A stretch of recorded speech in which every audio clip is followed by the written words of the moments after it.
जय जगन्नाथ सांग माने मु आपण मानकु स्वागत करुची मो यूट्यूब चैनल को एवं मोर आउ गोटे वीडियो को मध्य वीडियोटी भल लागिले लाइक करिवे चैनल टी को सब्सक्राइब करिवे आज्ञा।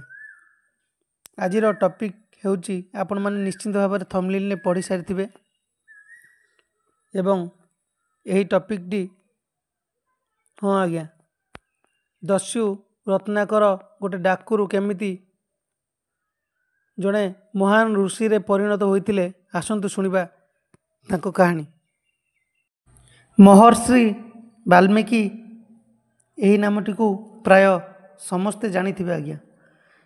ऋषि वाल्मीकि हेउचंती रामायण भली एक महान ग्रंथर रचयिता एवं से संसारर प्रथम कवि होइतिबारु तांकु आदि कवि मध्य कुआ जाए। आपण माने जानिले आश्चर्य हेबे जे ऋषि वाल्मीकि प्रथमे जणे डाकू थिले, तांकर नाम डाकू रत्नाकर थिला मध्य। डाकू रत्नाकर भाबरे से परिचित थिले। चोरी डकायती हत्या परी बहुत बड़ बड़ कार्य मध्य से करिसंती एवं सेथिरे परिलिप्त होइथिले। जणे विभीषकारी डाकू ऋषि रूप में परिणत हेबा एक रहस्यमयी कथाटे आज्ञा। चलतु जानिबा दस्यु रत्नाकर एपरी कौन होइतिला तांको जीवन रे से ऋषि वाल्मीकि रे परिणत होइतिले। ऋषि वाल्मीकि त्रेतया जुगरे ऋषि प्रत्येश दासंको ठारू जन्म ग्रहण करथिले। पिला बेले रत्नाकर एक जंगल मध्यरे हजि जाइथिले। तांकु एक शिकारीटीए पाई तांकर लालन पालन एवं तांकर पूरा दायित्व बहन करथिले एवं एहा फलरे से एक विचक्षण शिकारी हेबा सह गोटे डाकू रूपरे मध्य परिणत होइतिले। तेणु से परिवार प्रतिपोषण पाई हत्या चोरी डकायती मध्य करुथिले एवं गोटे दिनर घटना सही जंगल देई ऋषि नारद बीणा बजाई बजाई गीत गाउथिले एवं गति करुथिले। ठीक सही समय रे डाकू रत्नाकर नारदंकु धरी पकाइले एवं कहिले, हे ऋषिवर तुम पाखरे जहाँ भी सबू धन दौलत अच्छी मते देई दियो, नचेत मु तुमको हत्या करिवी एवं तुमर सबू धन दौलत नहीं जीवी। नारद किंतु हसी हसी कहिले, हे दस्युवर मु केवल गोटे साधारण ऋषि, मो पाखरे बा कौन थिबो, केवल गोटे बीणा छड़ा आउ किछि भी नहीं। नारद पाखरु एपरी कथा सुनी रत्नाकर कहिले, हे ऋषिवर तुमको कौन भय लागू नहीं, मु तुमको मारिबाकू कहूची। नारद मुनि हसी हसी जवाब देले, भय मते काहेकि लागियो, भय तो तुमको लागुअछि। रत्नाकर कहिले, भय पुणी मते मते तो ए अंचलर राजा ठू आरंभ करी प्रजा पर्यंत समस्ते डरंती, मते काहेकि भय लागिबो। एवं ऋषि नारद डकायतंकु पचारिसंती, तुमको जदि समस्ते डरंती तुमे कौन पाई ए जंगल मध्यरे लुचि डकायती करूअछ। यह तुमर कौनसी ना कौनसी प्रकारर भय अटे, तुमे भयभीत करुछ बोली जंगल मध्यरे डकायत करुछ। एवं ता संगे संगे ପାପ ଭାରା ମଧ୍ୟ ବଢ଼େଇ ଚାଲିଛ। ଡାକୁ ରତ୍ନାକର କହିଲେ, ମୁଁ ଏସବୁ କେବଳ ମୋ ପରିବାର ପ୍ରତିପୋଷଣ ପାଇଁ କରୁଅଛି।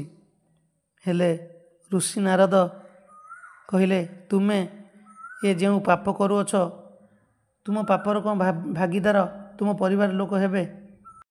ଏବଂ ଦସ୍ୟୁ ରତ୍ନାକର ଏ କଥା ଶୁଣି ତାଙ୍କ ମନକୁ କ'ଣ ଆସିଲା, ନାରଦ ମୁନିଙ୍କୁ ଗୋଟେ ଗଛରେ ବାନ୍ଧି ଦେଇ ସେ ଦୌଡ଼ି ଚାଲିଗଲେ ତାଙ୍କ ଘରକୁ।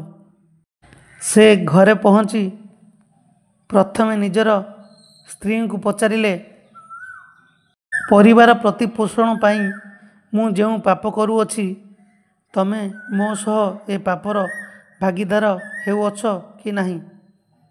ହେଲେ ତାଙ୍କ ସ୍ତ୍ରୀ ଉତ୍ତର ଦେଲେ, ଯେହେତୁ ମୁଁ ତୁମର ପତ୍ନୀ, ତୁମ ସୁଖ ଦୁଃଖ ଭଲ ମନ୍ଦରେ ମୋର ଭାଗିଦାର ହେବା କର୍ତ୍ତବ୍ୟ। କିନ୍ତୁ ତୁମ ଏ ପାପ କାର୍ଯ୍ୟରେ କୌଣସି ମତେ ମୋର ଅଧିକାର ନାହିଁ, ମୋର ଏ ପାପରେ ମଧ୍ୟ ଭାଗ ନାହିଁ। ତେଣୁ ତୁମେ ଏକା ଏହାର ଅଧିକାରୀ।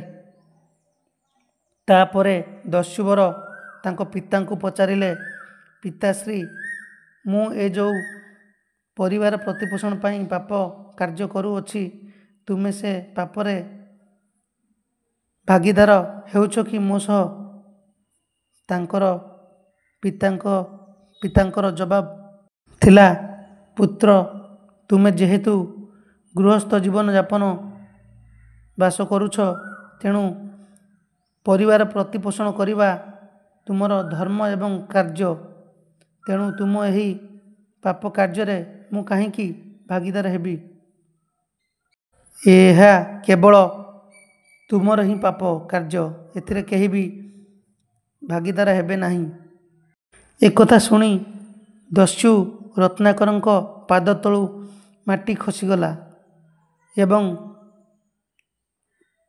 ତାଙ୍କର ଜ୍ଞାନ ଚକ୍ଷୁ ଉଦୟ ହୋଇଛି। ସେହି ଟାଇମରେ ସେ ସଙ୍ଗେ ସଙ୍ଗେ ନାରଦ ମୁନିଙ୍କ ପାଖକୁ ଯାଇ ତାଙ୍କୁ ଗଛରୁ ଖୋଲି ତାଙ୍କ ପାଦ ତଳେ ଶୋଇପଡ଼ିଛନ୍ତି ଏବଂ ସମସ୍ତ କଥା କାନ୍ଦି କାନ୍ଦି ନାରଦ ମୁନିଙ୍କୁ ସେ ଜଣାଇଛନ୍ତି ଏବଂ କହିଛନ୍ତି, ହେ ମୁନିବର, ମୋତେ ଏମିତି କିଛି ଏ ପାପ କାର୍ଯ୍ୟକୁ ପ୍ରାୟଶ୍ଚିତ କରିବା ପାଇଁ ଉପାୟ ବତାନ୍ତୁ।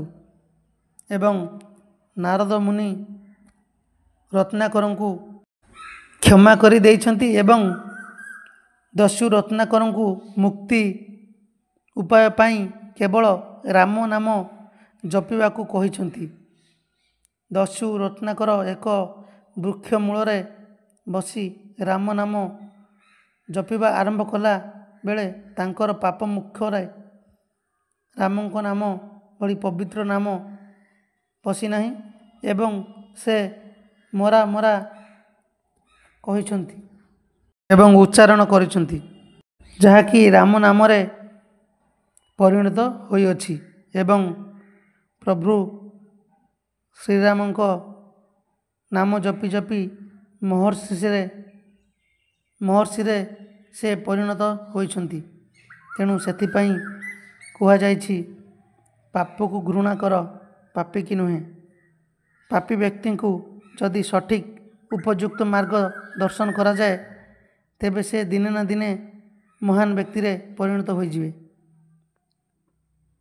ଏ ବିଷୟଟି ଏଇଠି ଶେଷ ହୋଇଛି ଏବଂ ଏ ଭିଡ଼ିଓରେ ମୋର ଯଦି କିଛି ତ୍ରୁଟି ଥାଏ, ଛୋଟ ଭାଇ ଭାବି ମୋତେ କ୍ଷମା କରିଦେବେ ଏବଂ ମୋ ଚ୍ୟାନେଲଟିକୁ ସବସ୍କ୍ରାଇବ୍ କରିବେ, ଭିଡ଼ିଓଟିକୁ ଲାଇକ୍ କରିବେ। ରହୁଛି, ଦେଖା ହେବ ନେକ୍ସଟ ଭିଡ଼ିଓରେ।